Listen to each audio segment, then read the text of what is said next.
Hello students, आज इस video में हम चैप्टर 5 आंकड़ों का प्रबंधन प्रश्नावली 5.2 से क्वेश्चन नंबर 4 सोल्व करेंगे। और अगर आपने मेरे चैनल को सब्सक्राइब नहीं किया है तो कर लीजिए। अब क्वेश्चन नंबर 4 देखिए।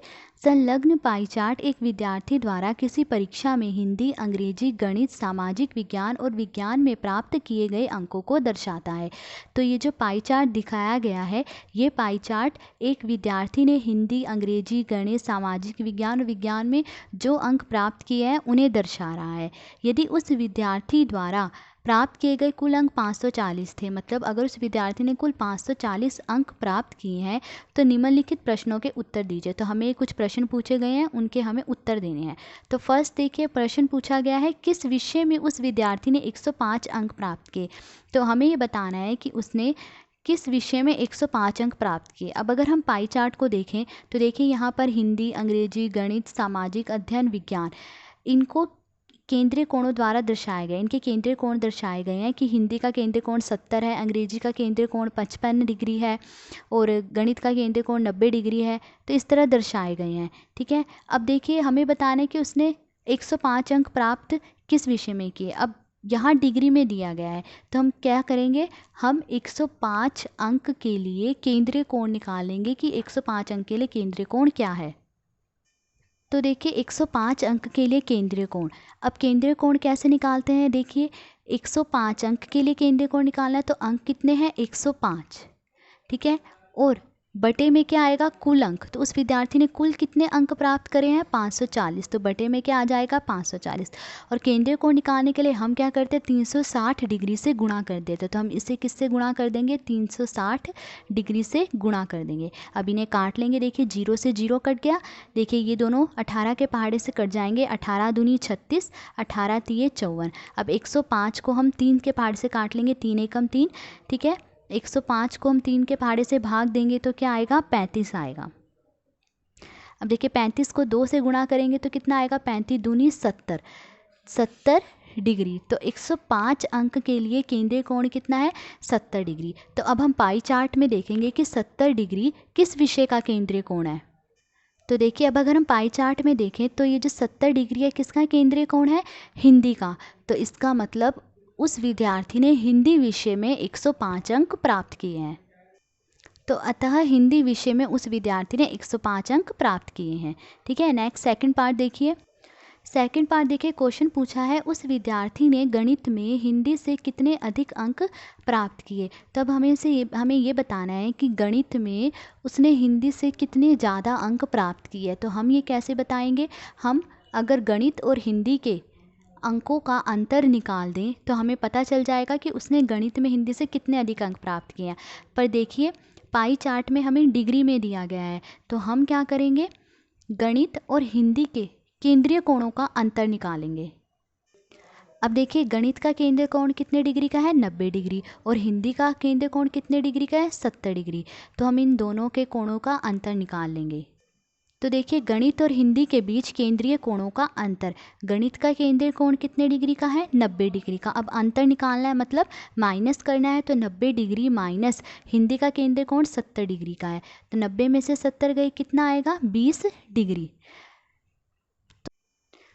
तो गणित और हिंदी के बीच केंद्रीय कोणों का अंतर कितना आया है, 20 डिग्री आया है। पर क्वेश्चन में हमसे क्या पूछे गए हैं, अंक पूछे गए हैं कि गणित में हिंदी से कितने अधिक अंक प्राप्त किए। तो अब हम क्या करेंगे, हम 20 डिग्री के लिए प्राप्त अंक निकालेंगे, क्या होंगे। तो सबसे पहले हम 360 डिग्री के लिए प्राप्त अंक निकालेंगे कि क्या होंगे। अब देखिए केंद्र के सभी कोणों का योग कितना होता है, 360 डिग्री होता है, और कुल अंक कितने दिए गए हैं, 540। तो 360 डिग्री के लिए प्राप्त अंक कितने होंगे, 540। तो देखिए 360 डिग्री के लिए प्राप्तांक 540। तो 1 डिग्री के लिए प्राप्तांक कितने होंगे, 1 डिग्री के लिए प्राप्तांक बराबर 360 डिग्री को हम 540 के बटे में ले जाएंगे। 540 के बटे में क्या आ जाएगा, 360 डिग्री आ जाएगा। अब हमें 20 डिग्री के लिए प्राप्तांक निकालने हैं, तो 20 डिग्री के लिए प्राप्तांक क्या होंगे, हम इसे किससे गुणा कर देंगे, 20 डिग्री से गुणा कर देंगे। तो बराबर 540/360 डिग्री गुणा 20 डिग्री। देखिए 0 से 0 कट गई। अब इन दोनों को 18 के पहाड़े पर काट लेंगे। ठीक है, 18 दूनी 36, 18 तिये 54 और 30। और देखिए 2 से 2 कट गया तो क्या आया, 30। तो 20 डिग्री के लिए प्राप्त अंक कितने हैं, 30।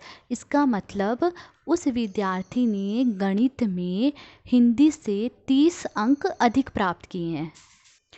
तो आंसर, अतः उस विद्यार्थी ने गणित में हिंदी से 30 अंक अधिक प्राप्त किए हैं। नेक्स्ट थर्ड पार्ट देखिए, पूछा गया है जांच कीजिए कि क्या सामाजिक विज्ञान और गणित में प्राप्त किए गए अंकों का योग विज्ञान और हिंदी में प्राप्त किए गए अंकों के योग से अधिक है। तो हमें ये बताना है कि क्या सामाजिक विज्ञान और गणित में प्राप्त किए गए अंकों का योग, मतलब अंकों का जोड़, विज्ञान और हिंदी में प्राप्त किए गए अंकों के जोड़ से अधिक है, ये बताना है। तो देखिए पाई चार्ट में तो हमें इन विषयों के केंद्रीय कोण दिए गए हैं। तो हम क्या करेंगे, हम सामाजिक विज्ञान और गणित के केंद्रीय कोणों का योग निकालेंगे पहले, और फिर विज्ञान और हिंदी के केंद्रीय कोणों का योग निकालेंगे। अब देखिए सामाजिक विज्ञान और गणित के केंद्रीय कोण कौन कौन से हैं। सामाजिक विज्ञान का केंद्रीय कोण है 65 डिग्री और गणित का केंद्रीय कोण क्या है, 90 डिग्री। अब देखिए सामाजिक विज्ञान और गणित के केंद्रीय कोणों का योग क्या है। सामाजिक विज्ञान का केंद्रीय कोण कितने डिग्री का, 65 डिग्री का है। ठीक है, और गणित का केंद्रीय कोण कितने डिग्री का, 90 डिग्री का। तो उनका योग मतलब इन दोनों को जोड़ना है। तो इन दोनों को जोड़ेंगे तो क्या आएगा, 155 डिग्री आएगा। ठीक है, अब हम विज्ञान और हिंदी के केंद्रीय कोणों का योग निकालेंगे। देखिए विज्ञान का केंद्रीय कोण कितने डिग्री का है, 80 डिग्री, और हिंदी का केंद्रीय कोण कितना है, 70 डिग्री। तो इन दोनों का योग करेंगे। तो विज्ञान और हिंदी के केंद्रीय कोणों का योग, विज्ञान का केंद्रीय कोण कितने डिग्री का, 80 डिग्री, तो जमा हिंदी के केंद्रीय कोण 70 डिग्री, इन दोनों का योग कर देंगे। 80 में 70 जोड़ेंगे कितना आएगा, 150 डिग्री आएगा। अब देखिए इन दोनों में 155 डिग्री और 150 डिग्री में कौन बड़ा है, 155 डिग्री बड़ा है। तो अब देखिए क्योंकि 155 डिग्री बड़ा है 150 डिग्री से, 155 डिग्री सामाजिक विज्ञान और गणित के केंद्रीय कोणों का योग है। तो इसका मतलब सामाजिक विज्ञान और गणित में प्राप्त किए गए अंकों का योग अधिक होगा किससे, विज्ञान और हिंदी में प्राप्त किए गए अंकों के योग से अधिक होगा। ठीक है, तो अतः सामाजिक विज्ञान और गणित में प्राप्त किए गए अंकों का योग विज्ञान और हिंदी में प्राप्त किए गए अंकों के योग से अधिक है। हमने केंद्रीय कोण देख लिए, दोनों में से किसके बड़े हैं, तो जिसका बड़ा होगा केंद्रीय कोण उसके अंकों का योग अधिक होगा। ठीक है, तो आज इस वीडियो में हमने क्वेश्चन नंबर 4 सोल्व करा। अगर आपको वीडियो अच्छी लगी हो तो please like, share and subscribe. Thank you.